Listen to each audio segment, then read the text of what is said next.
পৃথিবীর সবচেয়ে বড় প্রাণী হলো নীলতিমি, যার ওজন ১৫০ টনেরও বেশি। কি হবে যখন এত বড় প্রাণীটি মারা যাবে? কথায় আছে, নীলতিমি তার মৃত্যুর আভাস আগে থেকেই পায়, আর এই জন্যই নিজের আবাসস্থলের থেকে গভীর সমুদ্রে সবটুকু শক্তি দিয়ে শত শত মাইল নিচে ডুব দেয় জীবনের শেষ যাত্রা হিসেবে। একটা পর্যায়ে নীলতিমিটি মারা যায়। এইটাকে বলা হয় হোয়েল ফলস। মৃত্যুর পর প্রথম ১ মাস তিমিটির শরীর হাঙর এবং ইল মাছ খেয়ে ফেলে। কিছু মাস পরে হাড়ে পড়ে থাকা কিছু মাংস থাকে, যা ছোট ছোট সামুদ্রিক প্রাণীরা খায়। তারপর ওসেডিক্স নামক এক ধরনের কৃমি, যাদেরকে বলা হয় বোন ইটিং ওর্মস, তারা তিমি হাড় খেতে শুরু করে।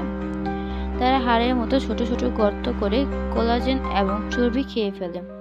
যখন তিমিটা হাড়গুলো মাটিতে মিশে যায়, তখন সেখান থেকে জন্মায় শত শত সামুদ্রিক গাছ। সেখানে বাস করে হাজারো ছোট ছোট সামুদ্রিক প্রাণী। এই পুরো প্রসেসটি হতে সময় নেয় ১০০ বছর। কথায় আছে, তিমি মারা যায় ঠিকই, কিন্তু জীবন দিয়ে যায় শত শত